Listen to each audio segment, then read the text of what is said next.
Bon, je pense qu'il est temps que je vous montre un peu mes grosses plantes.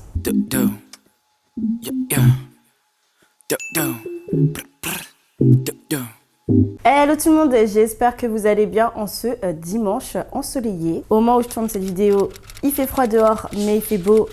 Il est midi, donc franchement au top. Et aujourd'hui, j'avais envie de vous montrer mes grosses plantes. Alors, j'en parle des fois très souvent sur les réseaux sociaux où je vous montre comme ça de temps à autre quand c'est le moment de faire des douches, par exemple. Mais aujourd'hui, je vais vous les montrer une à une. Alors, pas toutes, parce que si je commence à vouloir déplacer toutes mes grosses plantes, je vais commencer à vouloir, devoir tout réarranger par la suite, mais il y a certaines d'entre elles que j'ai vraiment envie de vous montrer à la vidéo en face cam parce que tout simplement je les adore et surtout que la plupart de celles dont je vais vous montrer, c'est des plantes que je vous ai déjà montrées dans mes anciennes vidéos et qui étaient au stade petite plante. Je pense principalement à mon Burle Marx que vous commencez déjà à connaître par cœur parce que je le montre assez souvent et qui pour le coup était une petite plante avec allez, je dirais pas 3-4 feuilles non plus, on va pas exagérer, mais elle était pas très haute comme ça. J'essaierai de vous montrer des petites photos justement avant,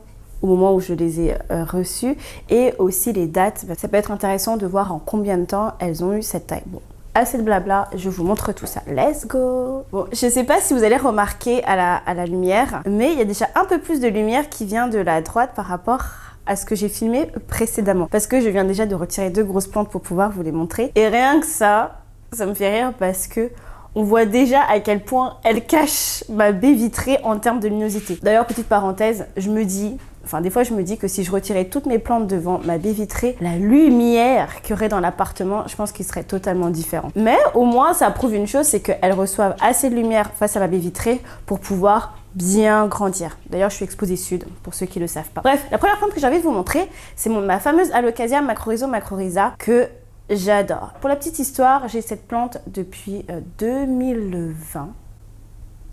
C'est ça. Depuis février 2020, je l'avais achetée à Plantes pour tous. Ici, je l'avais achetée à Brest, donc à Plantes pour tous à Brest. Et ce qu'il faut savoir, c'est que c'est une plante qui a évolué très rapidement. Alors, vous allez voir, elle n'a pas non plus énormément de feuilles. Elle en a 5.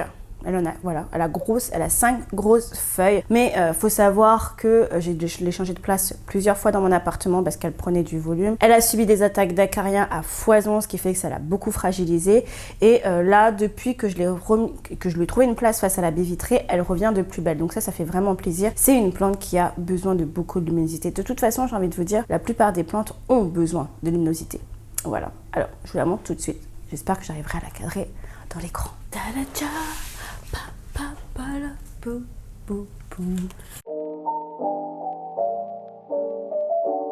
Elle est énorme, on voit juste ma petite tête là qui dépasse parce que j'arrive même pas à vous la montrer à travers l'écran. Voilà. Donc ça, c'est mon Alocasia macrorhiza comme je l'appelle et ça fait maintenant 3 ans que je l'ai. Elle est juste énorme.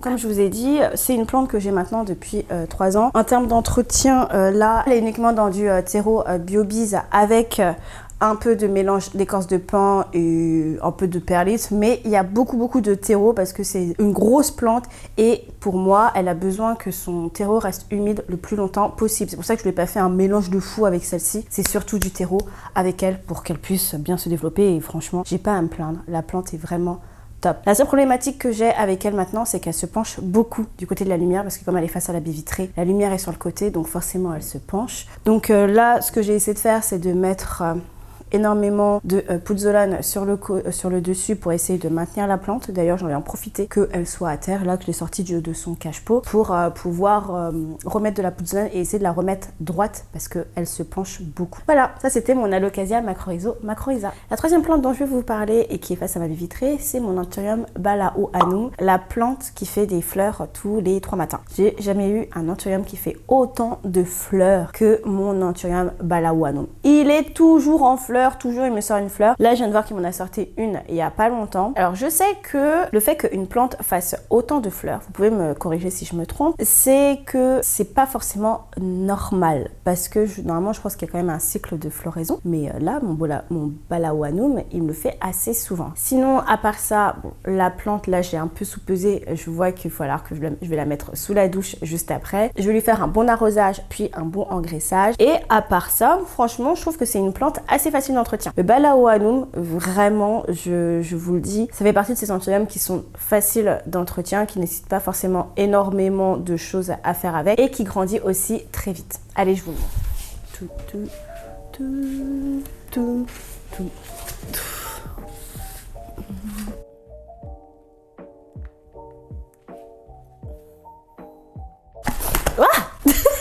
Ok, donc ça c'est mon anthurium Balaoanum. Donc là il n'a pas énormément de feuilles, il y en a 1, 2, 3, 4, 5. Et quand je vous ai dit qu'il était tout le temps en fleurs, ah il m'a avorté une feuille. Ah là là, j'avais pas vu ça, il m'a avorté une feuille. Alors le voici ici. Voici la fleur de mon Balaoanum qui est en train de faire du pollen.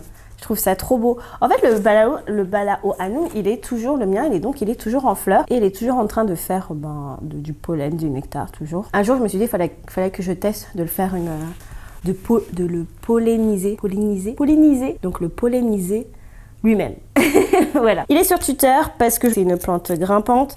D'ailleurs, son tuteur, ça fait 1000 ans qu'il l'a. Je sais pas comment je vais faire quand je vais devoir le retirer parce qu'il s'est quand même bien accroché dessus. Il y a des feuilles, c'est un peu un bric-brac, vous voyez là, j'ai mis des fils et tout pour un peu tenir les feuilles. Parce que comme mon alocasia macrorhiza, il a tendance à se pencher sur le côté. Forcément, la lumière vient de côté, donc elle se penche vers la lumière. Mais sinon, à part ça, vraiment très grande plante.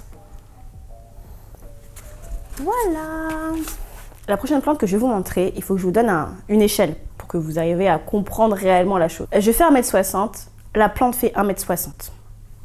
Voilà, on est bon. Donc je vais vous parler de mon philodendron José Bueno. Déjà, ce qu'il faut savoir sur le José Bueno, je l'ai acheté sur Plants il y a pas longtemps et je trouve qu'il a très bien évolué depuis. Pareil, c'est une plante assez facile d'entretien qui va nécessiter un tuteur par contre, un tuteur très grand, très rapidement. Et vous allez voir le pot de base, il est vraiment pas très grand.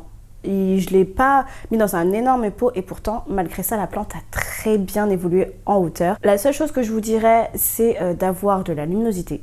Voilà. Moi, elle n'est pas face à ma baie vitrée, mais elle est dans ma salle à manger à côté de la fenêtre. Et toutes les feuilles se sont tournées vers la fenêtre, ce qui est tout à fait logique. Mais à part ça, en termes de substrat, je vais donner le substrat des Australiens, que j'aime beaucoup parce que ce substrat vraiment chez moi il a fait des miracles. Je lui donne de l'engrais de temps en temps et par contre j'essaie de lui donner des douches le maximum possible parce que c'est une plante à gouffre d'eau. Donc là je suis en train de me dire il faudra peut-être que je la rempote dans un pot un peu plus grand pour qu'elle puisse avoir plus de terreau et que justement son terreau reste humide le plus longtemps possible. Après il faut savoir que le substrat des Australiens est quand même assez drainant donc il s'assèche assez vite, mais même si c'est une problématique en été, en hiver, c'est vraiment le top parce que du coup, le terreau a tendance à ne pas forcément rester humide trop longtemps et à éviter un pourrissement des racines. Voilà. Assez de blabla, je vous montre la plante. Oh. Voilà. On va rester comme ça parce qu'en fait le tuteur il est largement plus grand que moi, mais quand je vous dis qu'il est plus grand que moi c'est qu'il est vraiment plus grand que moi. Là on est arrivé à l'extrémité haute de la plante et il y a du coup tout le bas qui a des feuilles. Je vais essayer de vous montrer. La seule problématique que je peux avoir c'est que du coup quand je lève la plante le tuteur touche le plafond, ou alors même si je vous le penche parce qu'en fait oui c'est vraiment la plante est très haute hein. Elle est vraiment très haute. Par contre elle me fait des superbes feuilles.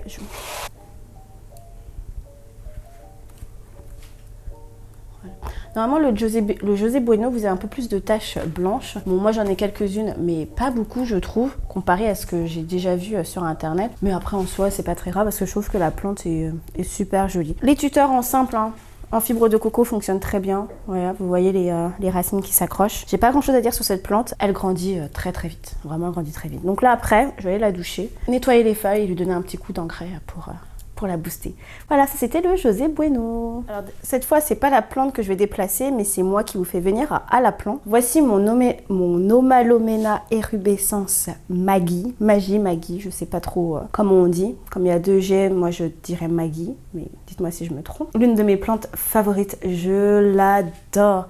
Vraiment, quand je vous dis qu'elle fait partie de mon top 3 de mes plantes favorites, elle en fait partie. C'est une plante tellement gratifiante, tellement jolie, tellement belle, tellement rien à faire.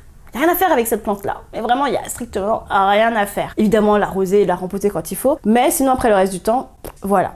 Le mieux, évidemment, c'est que si vous pouvez l'approcher de la fenêtre, c'est là où elle va vraiment se développer et avoir le maximum de son potentiel en termes de feuilles. Mais sinon, à part ça, donc là où je suis, donc là où elle est située, elle est quand même à plus de 2 mètres. 3 mètres. Je suis pas trop forte en termes de distance, je vais pas vous mentir. J'essaye de me dire que si je m'allonge par terre, il y a combien de Laetitia qui fera? Ouais, il y aura 2 Laetitia.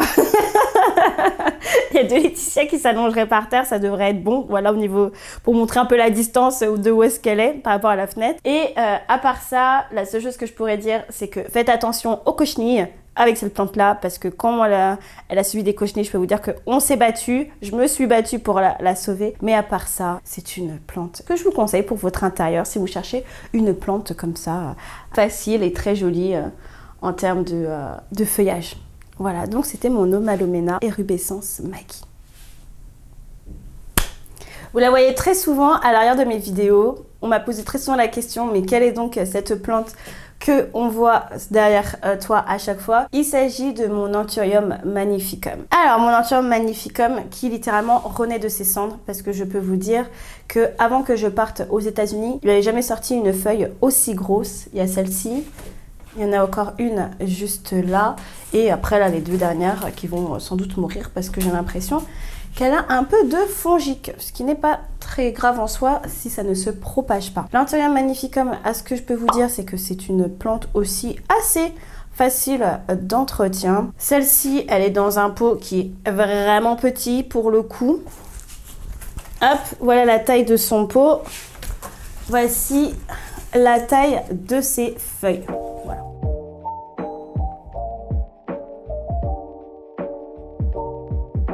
Donc voilà, son pot est vraiment plutôt petit. D'ailleurs, on peut voir à quel point les racines ont colonisé son pot. Du coup, il va falloir que je la rempote très prochainement pour un pot un peu plus grand. Je vais attendre que le printemps arrive, voir comment elle se comporte durant cet hiver, parce que j'ai pas spécialement envie de faire de trop gros rempotage durant l'hiver, sauf si c'est nécessaire. Mais là, comme je vous l'ai dit, j'ai l'impression qu'il y a du fongique un peu qui est en train de s'attaquer à elle. Donc on va faire attention sur les prochains mois qui vont arriver. Mais sinon, en termes d'entretien, comme je vous l'ai dit, il n'y a pas grand chose à faire.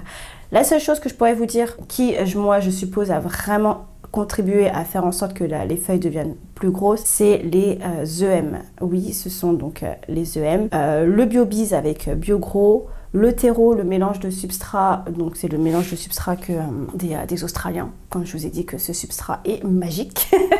C'est tous ces points-là, évidemment la lumière et la luminosité, ont contribué à faire en sorte qu'elle puisse bien se développer. Elle est à la côté de la lumière, donc ce qui fait qu'elle reçoit beaucoup de luminosité. Et tout ça pour vous dire que il y a un Anthurium magnificum chez vous. Voilà. Dernière plante que je vais vous montrer aujourd'hui, il s'agit de ma Monstera deliciosa classique. Dans cette pièce-là, j'aurais pu aussi vous montrer ma Monstera variegata qui est plutôt grande. Ça me fait penser que j'aurais pu aussi vous montrer celle qui est face à la baie vitrée qui fait ma taille maintenant aussi. C'est vrai, en plus ça fait ma taille maintenant. Et mon philodendron Congo, mais non, la vidéo va durer beaucoup trop longtemps. Donc, par contre, je vais peut-être vous montrer la Monstera deliciosa, comment elle a grandi. En tout cas, ma Monstera deliciosa classique. Donc, vous avez toute cette partie-là. Et vous en avez aussi une ici. Voilà. Ce qui fait que on se retrouve vraiment avec une très grosse plante. Pour la petite histoire, j'ai eu cette plante là sur le Bon Coin. Je l'avais trouvée pour 20 € parce que je voulais une Monstera deliciosa classique. À l'époque, quand je l'avais reçue, j'avais beaucoup coupé la plante pour qu'elle puisse repartir. Elle est très bien repartie. Sur ça, j'ai absolument rien à redire parce qu'elle est vraiment repartie du feu de Dieu. La seule problématique que j'ai maintenant, c'est que son pot est devenu beaucoup trop petit. Ce qui fait que en termes d'arrosage, je l'arrose beaucoup plus souvent qu'avant parce qu'elle boit plus, forcément elle a beaucoup plus de feuilles. Et l'autre problématique aussi, c'est au niveau du tuteur. Alors là, j'ai mis des tuteurs un peu à l'arrache, on va dire, pour qu'elle puisse se maintenir. Mais au bout d'un moment, il va falloir que je la rempote dans un pot plus grand et que je lui mette un vrai tuteur. Même pas un vrai tuteur, peut-être 2 ou 3 parce qu'elle m'a fait plusieurs embranchements de droite à gauche. Donc j'ai ça à faire. Mais ça va être une... Je peux pas faire ça toute seule dans le sens où la plante est immense et je pense que je vais souffrir. Enfin, peut-être pas souffrir parce que le terme est quand même assez fort. Mais je pense que ça va être compliqué quand je vais devoir essayer de retirer la plante de son pot pour pouvoir la rempoter. Là, je pense que ça va être compliqué. Et pour terminer, je suis allée chercher ma Monstera Variegata, celle que j'ai depuis 2021. Depuis 2020-2021. Je mettrai la date exacte et je vous montrerai à quoi elle ressemblait quand je l'ai reçue. C'était une bouture de 3 feuilles, vraiment. Pareil, c'est une plante qui a traversé beaucoup de choses. Je vous en parle en détail dans ma vidéo sur la Monstera Variegata, donc où je donne des conseils pour pouvoir l'entretenir. Et du coup, que je vous la montre. En fait, je suis beaucoup trop courte.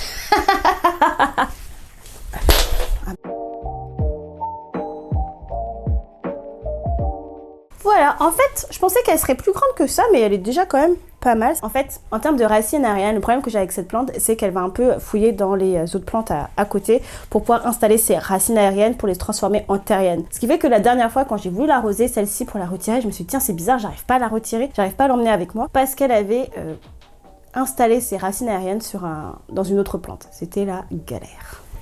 Au final, cette Monstera Variegata, j'aurais pu plutôt faire une catégorie de mes plantes moyennes parce qu'au final, elle n'est pas si grande que ça par rapport aux autres que je vous ai montrées. Et elle ressemble plus elle a plus la taille de mes plantes moyennes comme mon autre Monstera Variegata, mon Philodendron Congo, mes Gloriosum, mon Philodendron McDowell. Donc je vous l'ai montré, mais c'était juste pour la petite touche en plus. Voilà.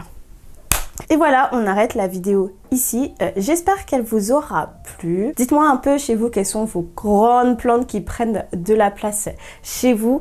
Et d'ailleurs, quand vous faites, une fois que la plante a colonisé sa place, est-ce que vous êtes là en disant bon, on la laisse faire sa vie, ou alors j'essaie de faire des boutures? Parce que c'est vrai que je peux faire des boutures de ces plantes-là pour que justement elles arrêtent de prendre de la place, mais au final, non. Parce que j'aime bien les voir grandir comme ça, évoluer et prendre de l'ampleur parce que je trouve que c'est hyper gratifiant, ça veut dire que la plante se plaît chez vous. En tout cas, on se dit à la prochaine. Bye!